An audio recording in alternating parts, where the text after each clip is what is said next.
You have dreams, projects, and desires that you want to pursue. Whether it's buying a house, starting your own company, moving to another country, finding love, or having the position you've always dreamed of.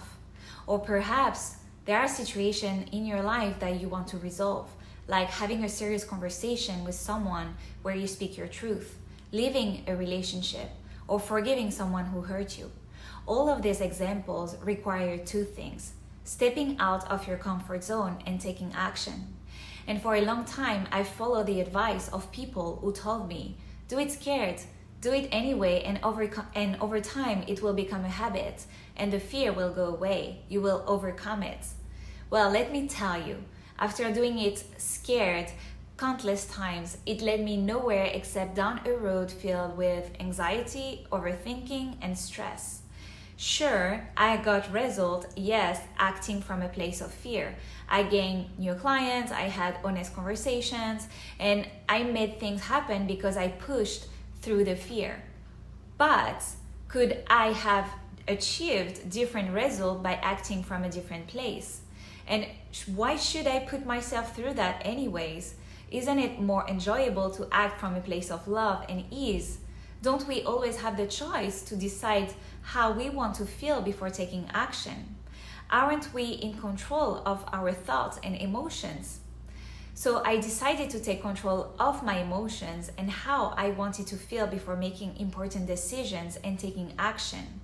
And that made all the difference. I began acting from a place of flow rather than force, and I stopped pushing and started creating my reality from a place of ease. And the difference has been huge. I started doing things with ease and fun, no more overthinking. My heart starting to lead the way, and I attracted meaningful relationships, like-minded clients into my life. And I'm very grateful to share with you this video today, because this is a topic I've always wanted to talk about, but I didn't feel confident enough to address it until now. And society has programmed us to believe we need to work hard and push through fear, which made us delete the possibility of living a life where we can do things effortlessly. But my belief is that we get to choose the reality we create for ourselves. So in this video, I'm going to share my step-by-step process, which is 5 steps, including mindset, practices, and tools that I use to get into alignment before taking action. And in this way, you can go after what you want from a place of love and watch things unfold effortlessly around you.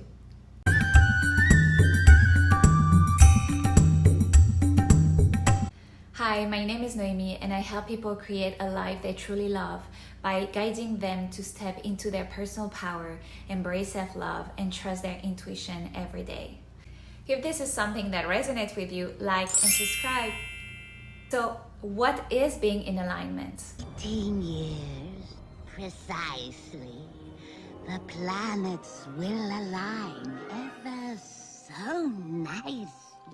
To me, being in alignment means being in that sweet spot where the actions I take feel true and authentic to who I am. I feel confident in what I'm doing because I know it's the best path for me. There is a strong yes coming from within. And your thoughts, emotions, and actions are working together harmoniously towards the same goal. And for this to happen, we need to make shifts on an energetic level first before taking action on a physical level.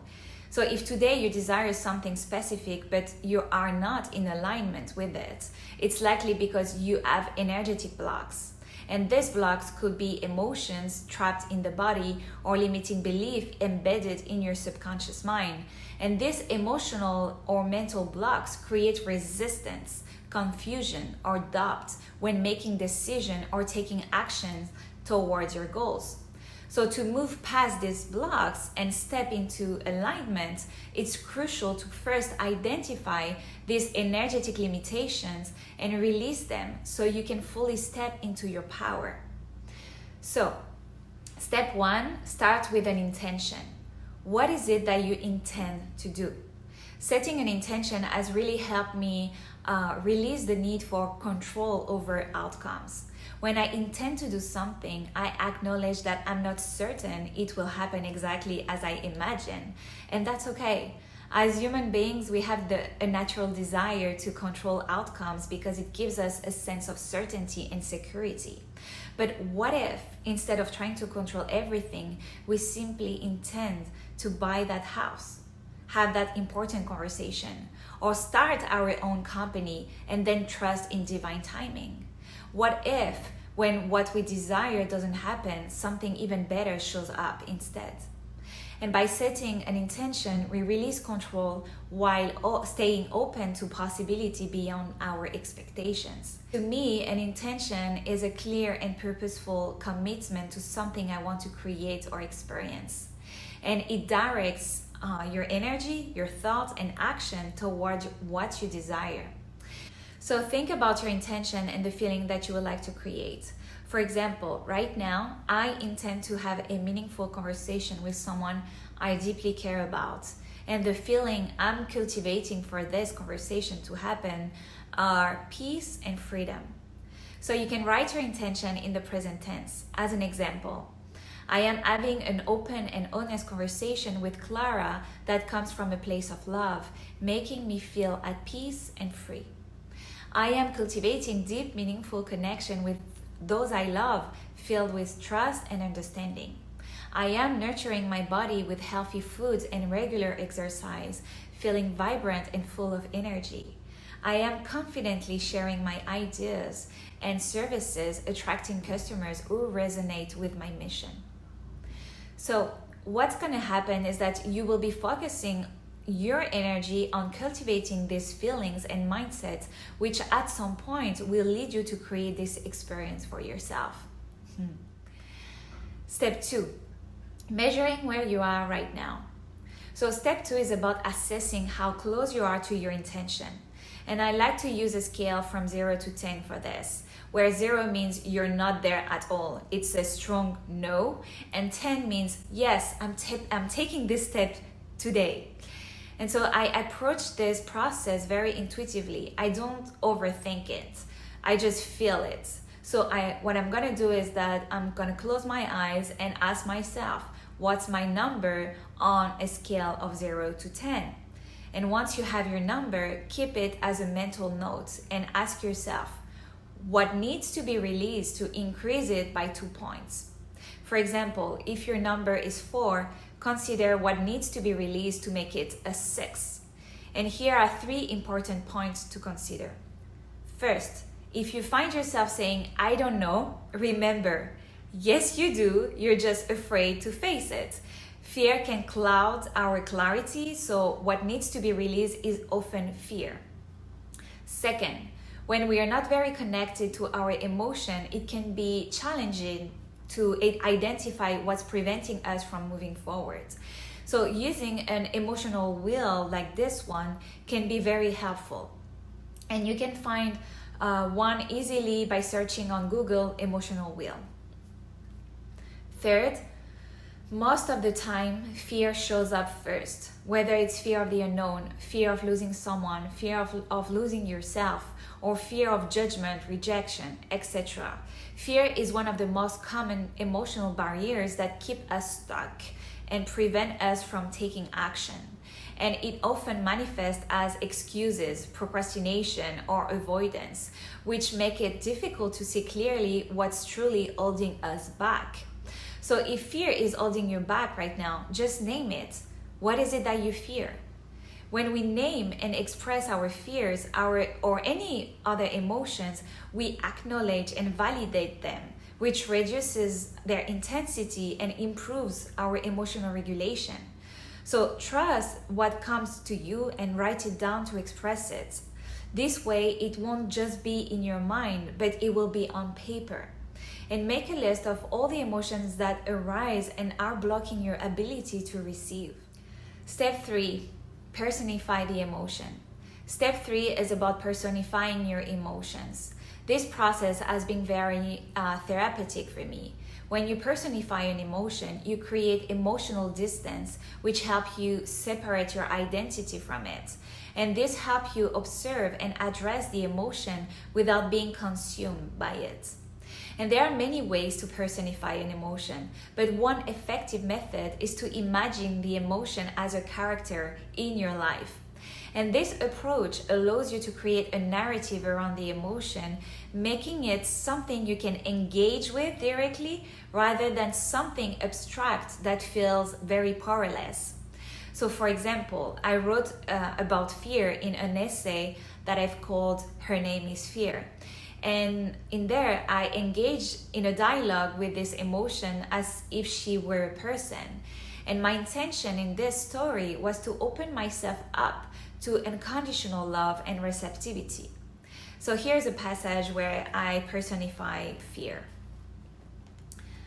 This is when I felt her. She took every part of my body by surprise and left me immobilized. Her name is Fear.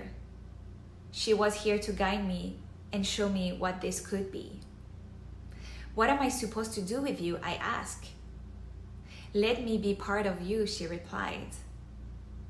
Was I crazy enough to let her in? Was I confident enough to give her space?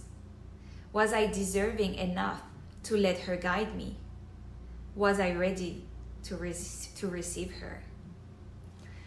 So after writing this, I felt a sense of relief. Rather than rejecting fear, I began to consider whether I was ready to accept her as part of my journey and engage with her, when before I was in complete denial and rejection. So instead of seeing fear as an adversary, I started to view her as a potential guide. Another way to personify an emotion and uncover belief and limitation you may not be aware of is to write a letter to the emotion and let it reply to you. This is a very intuitive process that allows your subconscious mind to express itself.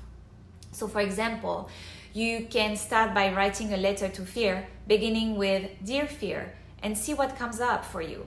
If you're afraid of the unknown, you can write Dear Fear of the Unknown. Then let fear respond by writing another letter that begins with your name.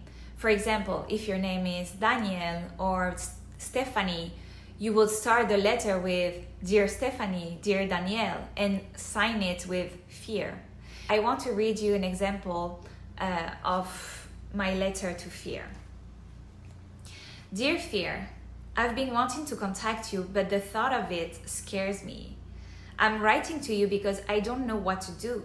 I feel very scared about having this conversation that I want to have. Your presence makes me freeze and I can't act or think clearly. I would like to know how we can be friends. How can we have open conversation? And how can you help me move forward with more peace? Thank you, Noemi.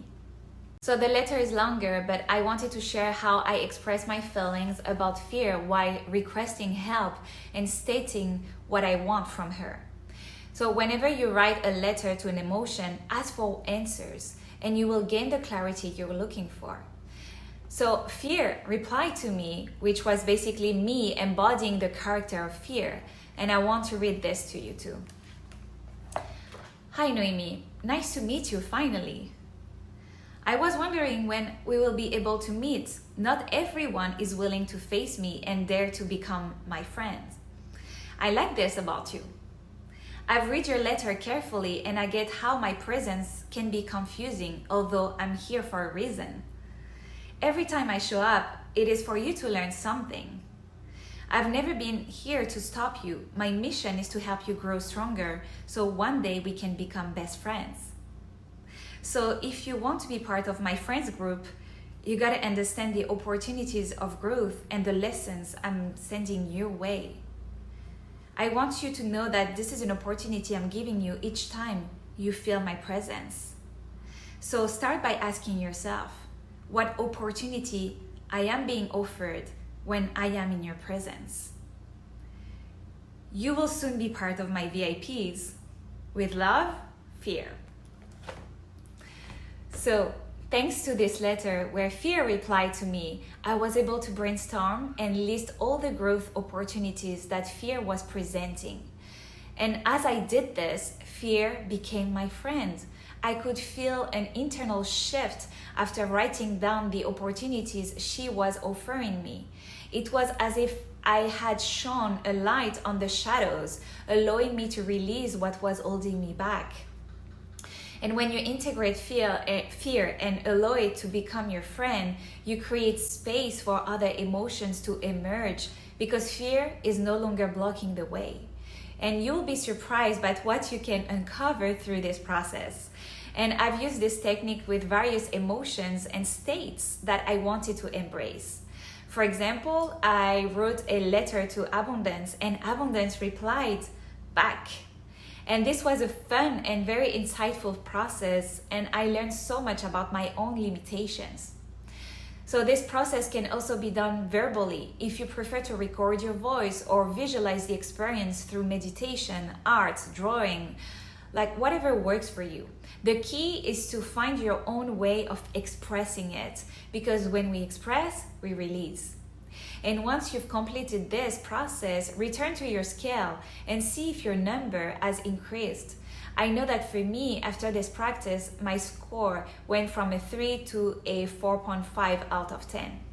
And after writing or expressing the emotion in your own way, the next step will always reveal itself. You will notice it in your writing, and you will feel the next emotion rising, ready to be released.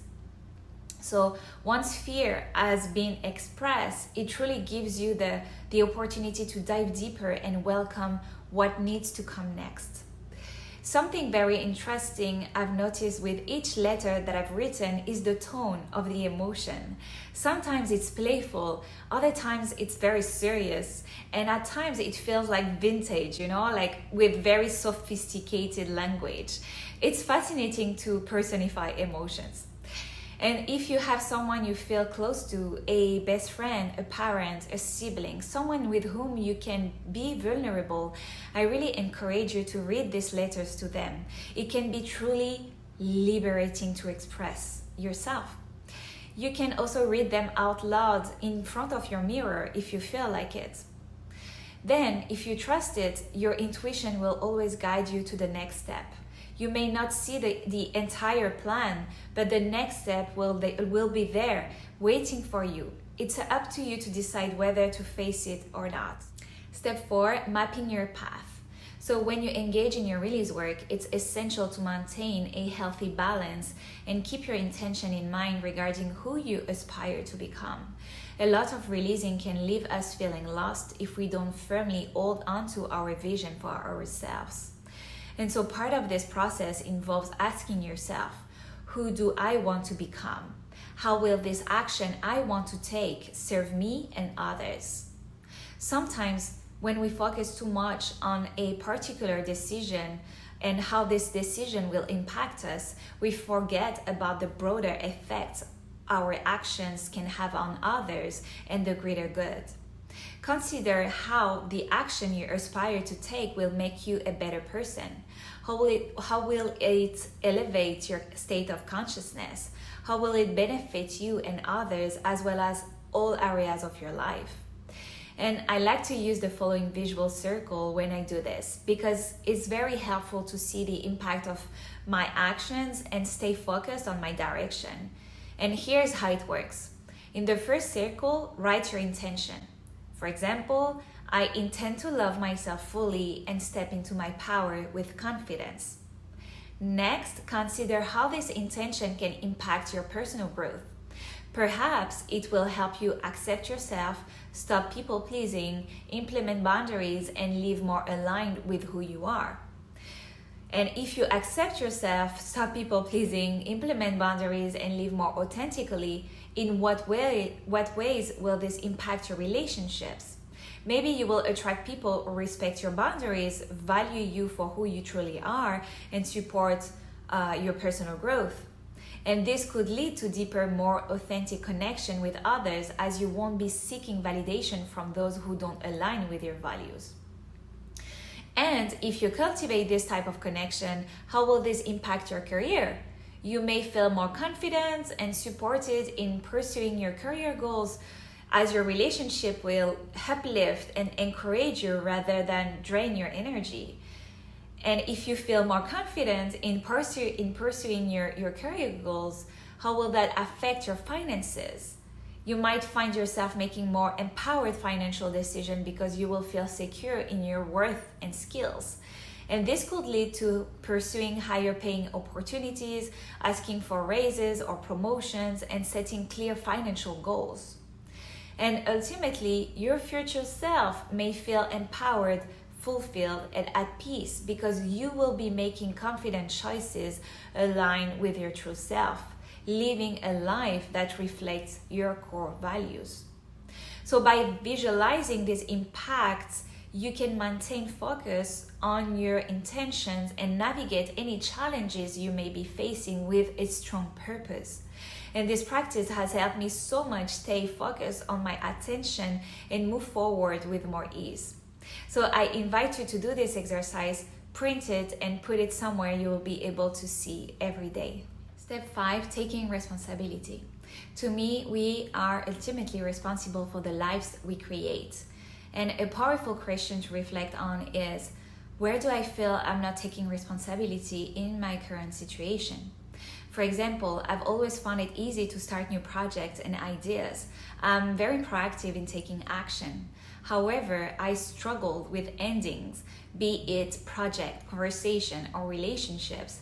I often avoided taking ownership in this situation.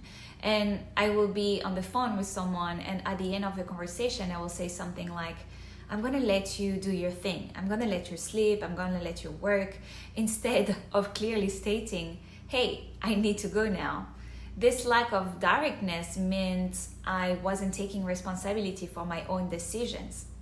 Another example I can give you is a good friend of mine who wants to start writing. She has purchased a journal and she's very excited about it, but she hasn't begun yet. She told me that she doesn't want to take responsibility and face the emotions that might arise in her writing. And it feels easier to put it off and forget about it. However, by avoiding these responsibilities, she's giving her power away. So think about the cost of staying in the situation you're in right now without taking action. What does it cost you today? What about in 5, 10, or even 20 years? What will it mean for your dreams and projects if things remain the same? I think it's always interesting to reflect on how the cost of inaction might impact various areas of your life, whether it's personal growth, relationship, careers, finances, and beyond. Doing the practice we previously did in reverse can serve as a powerful wake-up call. And it may be a scary thing to do, yes, but this is also a very empowering way to face the situation and letting go before taking action. I recently came across a quote by Brianna Weiss that resonated deeply with me, and she wrote, "When things want to die but you keep them alive, they slowly kill you instead." And this illustrates how much staying can cost you if you don't take action to change your situation. Finally, think about, what responsibility do I want to take in my life? What does taking charge of this situation look like for me? You can do a visualization about it, you can write about it, you can do your creative process, but envisioning what would that look like to you to take ownership, to take responsibility of a certain situation can help you release, but also empower you to take the action. And so I would like to finish this video by saying that in my belief system, our soul has chosen this path we are on to learn, grow, and elevate our state of consciousness. And if this dream, project, or idea was presented before you, it's because it's meant for you. You cannot make mistakes, only you can learn from the action you take. And what is meant for you will always be for you. Thank you so much for watching and listening. If this video was helpful for you, please make sure to put a thumbs up and share it with someone who might need it.